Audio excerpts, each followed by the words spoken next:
Sim. Agora, que a história tem se modificado muito, sim. Hoje a gente tem estudado, e graças a Deus, a história do negro, a história do indígena, a história da mulher, a história do homoafetivo. Na nossa época, não faz muito tempo, mas na nossa época, você é de 90, vamos dizer assim, 88.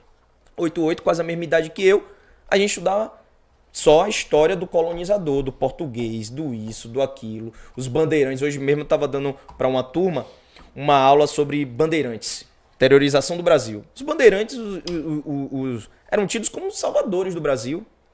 Tiradentes, uma das maiores mentiras que a gente ouve falar é de Tiradentes. Tiradentes, ele é pintado de que forma? Como Jesus Cristo, pô. Um herói, né? Um herói nacional. Se você bota a foto de Tiradentes e de Jesus Cristo, tem semelhança. Cabelos longos, barbas.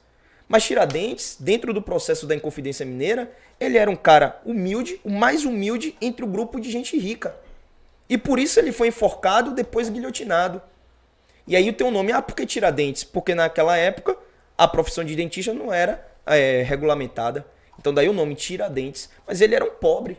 Por isso ele foi pego. E aí você tem, poxa, a história do Brasil, lá no século XVIII, com Tiradentes, mudou para a história de hoje? Não. Continua a mesma coisa. Então você vê rupturas, como eu disse, algumas coisas mudam, mas você vê continuidades, cara.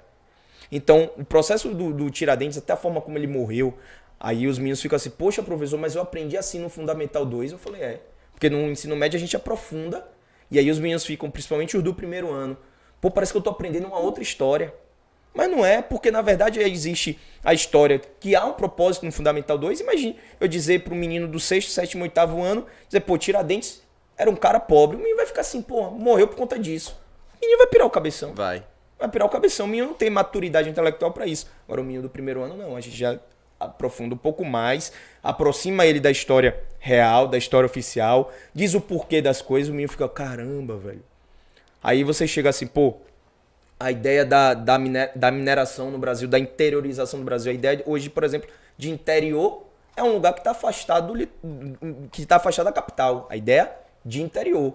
Mas a ideia de interior para a história do século XVIII era algo que estava afastado do litoral. Então há uma mudança. Sim. Então o interior para o século XVIII é o que está afastado do litoral.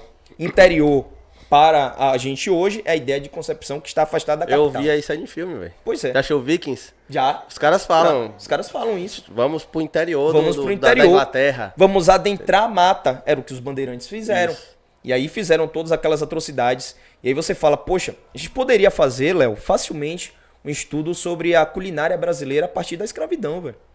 A feijoada. Resto de vísceras do que a Casa Grande mandava. Isso.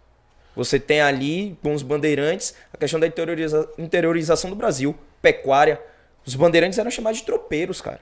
Por que tropeiros? Porque andavam em tropas.